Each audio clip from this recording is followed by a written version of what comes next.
Much appreciated. We'll begin with Anton, then we'll take questions from the rest of the floor.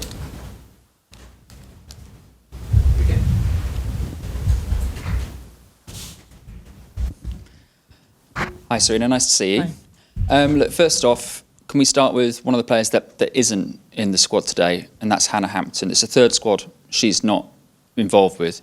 Can we ask why she hasn't been present? Yeah, it's actually the same reason as I said in September. Nothing changed. So that's basically what it is.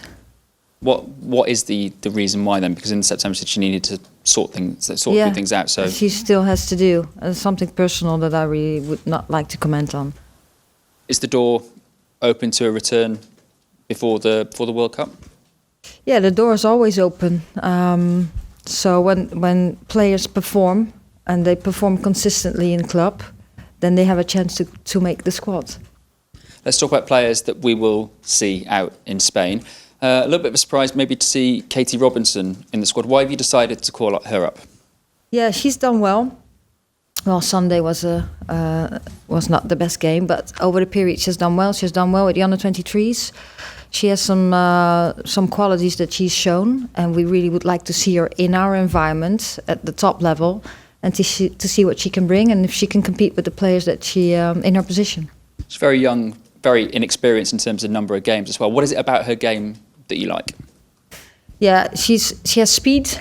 She wants to go forward. She comes behind the defense all the time, and she's goal-oriented, and that's what we want to see in the position where she would come to play. Obviously, we've seen Maya Letitia in the squad for the first time as well. A lot of people were sort of asking for her to be in the last squad. Why is it you've decided to bring her in this time? Yeah, well, this period we have we have now about 8 months to get prepared for the World Cup. What we want to see, okay, where are the young players now? And Maya has done really well. We under 23s. She went to a new club from Brighton to Man United. And so are a couple of more young players that are doing well in their team and in the under-23s. And this is an opportunity to give them and to show what they can do in our squads. And hopefully they can compete real quickly. And that gives us some headaches to make to make decisions. So yeah, we think this is really a good period to do that. And yeah, hopefully she was really happy and she will do well. You mentioned the headaches. How difficult a decision was it to leave out Jess Carter and Demi Stokes?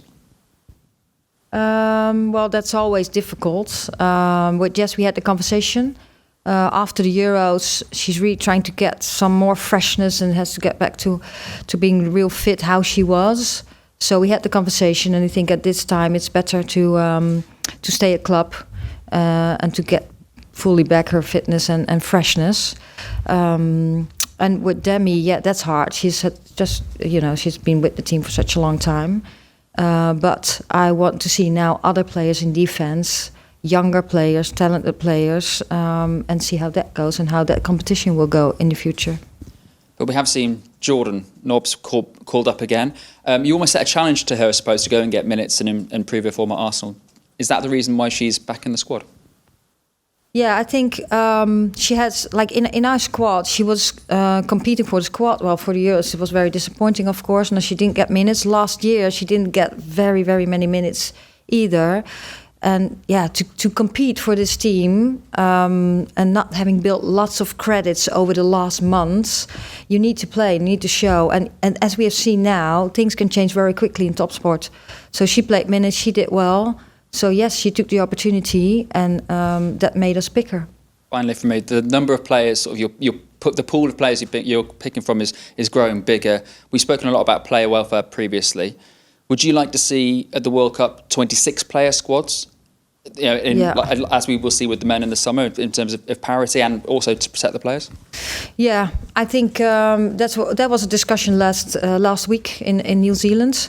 I support that. I'm not sure if we can really protect the players from injuries. That's what we're trying to do. But I think the calendar is so congested that players hardly have any rest. So we talk about player welfare all the time. I think we all have to do well. We all have to figure out and collaborate. I think UEFA, FIFA, also federation clubs, how we could do a little better job for the players, because we want all the best players at the highest level. That's why people come to the stadium to get to see the best players.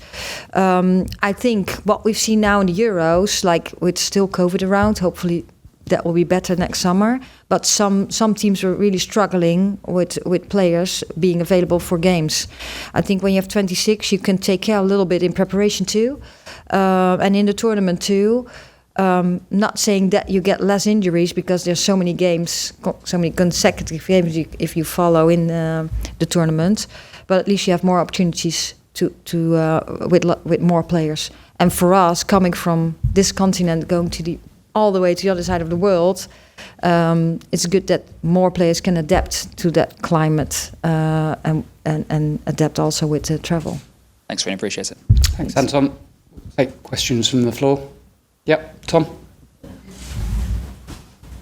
Hi, Sarina. Hi. Can I just ask one more question? What Anton was asking at the start about Hannah Hampton. Have you been able to speak to her since the September camp? And if so, how is she taking the decision not to be part of the squad at the moment?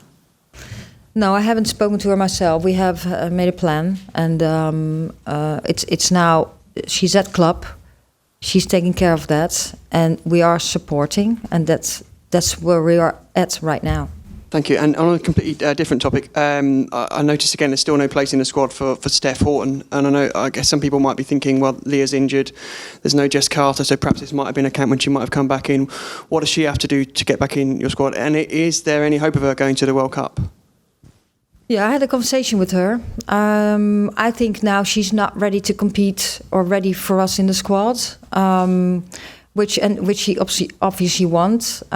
She really needs minutes to show and get consistency.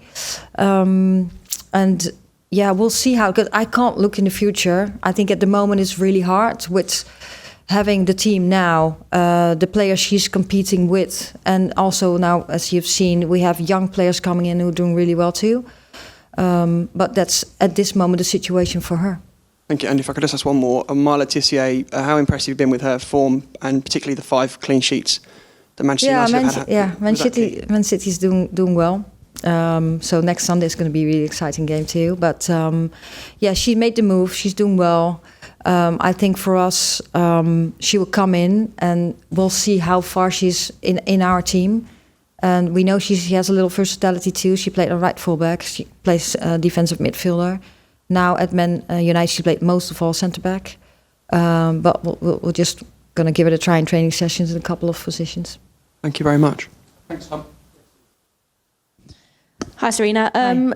Katie Robinson this time, Lucy Parker last time. Like, how important is it for you to get some of these players that people haven't seen in an England shirt before in the camp and in the environment to see how they cope with it?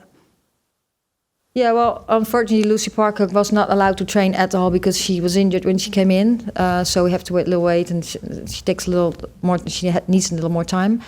I think it's really good for the players. Well, first of all, it starts with performing. They're doing well. They're performing well. These players come also from the under-23, so we have, of course, a collaboration with the under-23s, and we have the reviews all the time. And it's very good for them to come in our environment and for us to see, okay, where are they at this moment? Are they really competing for selection for the next time too? Or do they need a little more time? And the best thing you can see, well, watching games, but also have them in their environment and let them train. And some of them also play with the best players of the country. And probably they're part of it now. And see if they can do that next camp too. And you mentioned there that obviously they've come from the under-23s and you work closely with them. One player who hasn't played for England at any level, Ashley Neville, a lot of people saying that, oh, when is she going to get an England call up? Why isn't she getting a look in? What has she got to do, and is she being watched? Yeah, as I said, we watch all the players. She's had different positions now. So last year she played more as a fullback. Now she plays a little higher on the pitch.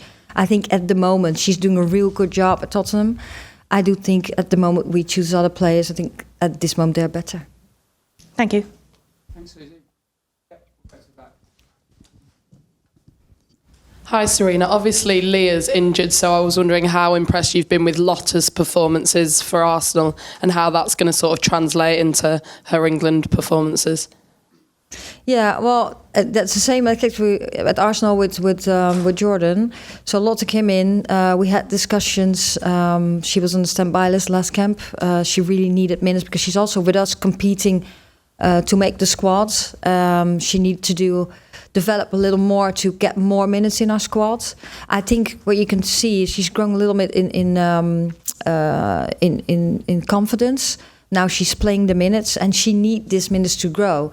She's still a young player, and we talk a lot about football when she's with us, and hopefully she will take the steps, and minutes help.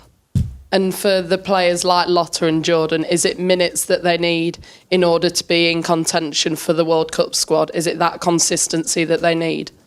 Yeah, I think so. Well, minutes are important for us, but it's not always black and white. So when you play all the time and you have a short period of time that you get a little less minutes, then you build some credits.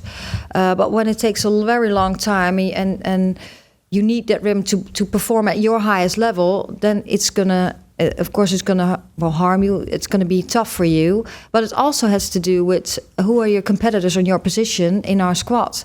So yeah, when we have so many players to pick out,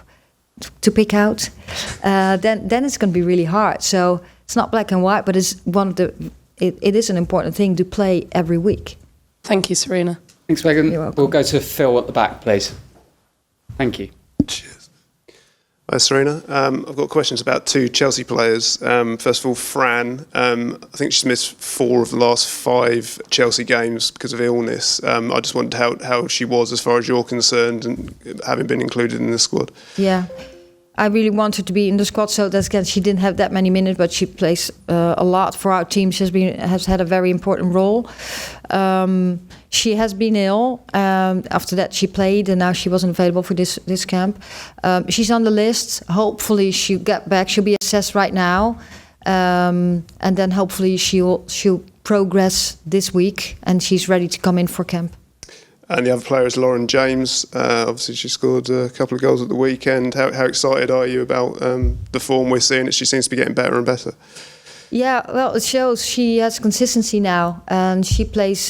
She gets lots of minutes. She's fit, and you can tell she's enjoying the game.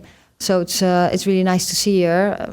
But also because last year she was injured. The year before at Manchester United, she didn't play that much because of some injuries. So it's really good now that she can train, she recovers, she plays, and then yes, she has some qualities. That's great. Thank you, Phil. We can take a final question if there is one. If not, we'll wrap up there. Cool. Thanks ever so much for your time. Okay. Thank you. Thank you.